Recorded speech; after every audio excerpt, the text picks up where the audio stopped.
Hello guys! These past few months I have noticed a new interesting game popping up called Tetris. To score points, instead of filling up a whole line like regular Tetris, you must make a continuous path of the same colored sand from wall to wall. I tried it out and it was actually really fun. Seeing the pieces turn into sand just felt so satisfying to watch.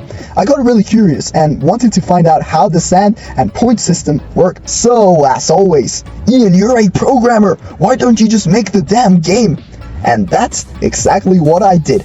Well, kind of. Let's get started! By the way, I used Unity to create this game. The first thing I wanted to take care of was the sand clearing system. As I said, to score points, you must create a continuous path that goes from wall to wall.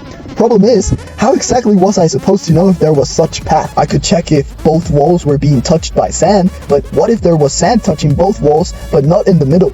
The game would register it as a continuous path when it really wasn't. I could check if a whole horizontal row was filled with sand, but what if the path was irregular? The game wouldn't register any continuous path when there actually was. I thought about using A-star pathfinding, but that would just give me the shortest path possible, not the whole path. After thinking about it, I decided that the only logical option available was to create, drumroll please, COVID 2.0. Let me explain. I created what I like to call the virus system.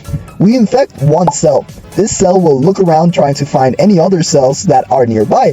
If there is another cell nearby, it will get infected, repeating the cycle of trying to spread the virus to other nearby cells. Eventually, the virus will spread to all the cells. If both walls are being touched by an infected cell, we will cure all the cells, infect a random cell, and start the process for the second time. If both walls are being touched for a second time, we will then remove all infected cells and add points. Why do we infect the cells 2 times, you may be asking? This is to avoid certain cases where both walls are being touched by infected cells, but there is no continuous path.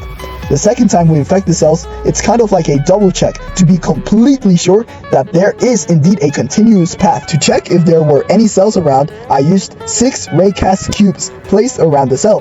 Raycast cubes are invisible cubes that will be triggered anytime an object touches them. Spoiler alert, this is where I up. This virus mechanic would be triggered anytime a cell would be dropped on top of another cell of its same color, and also when it touched a wall. Having the sand clearer system done, I would move on to the sand physics. Using the cube raycast I had mentioned earlier, depending on where a cell has another cell next to it, I would move it in a certain direction so that the sand wouldn't just stack up. First, the cell checks whether it has another cell on top of it.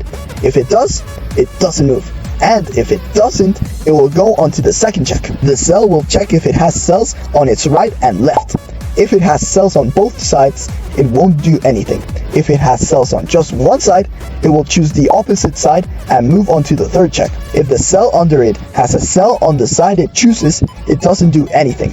If the cell under it doesn't have a cell on the side it chooses, then the cell will move in that direction and drop down. This sand system will only be activated once the Tetris piece has touched the ground. That way the piece won't crumble while falling. After I had the virus and sand system down, I created the classic Tetris pieces. Each piece consists of 4 blocks, each consisting of 9 cells, so in total 36 cells. I created a script to control the pieces using the WASD keys to move and the Q and E keys to rotate the pieces and drop them down. I started playtesting to make sure everything was working properly and soon realized why I had f***ed up. I used raycasts to identify all the cells around a cell.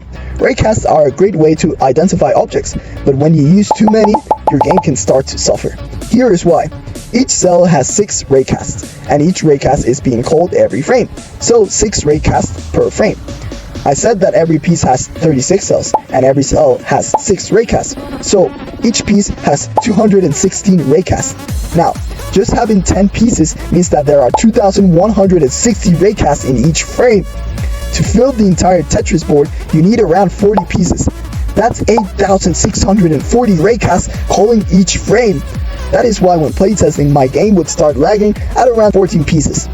The only way to fix it was to either reduce the number of raycasts being called each frame or use colliders. Both options meant a drastic redesign of the entire virus and sand system. And since I have other video ideas that I would want to explore, I would finish the game, but not release it until it was fully playable. After playtesting, I added the score and levels indicator. It works the same as the original Tetris. For every certain clears, you will increase the level you are at, and for every certain level, the speed of the game will increase. Using pixelart.com and with the help of AI, I created the art for the game.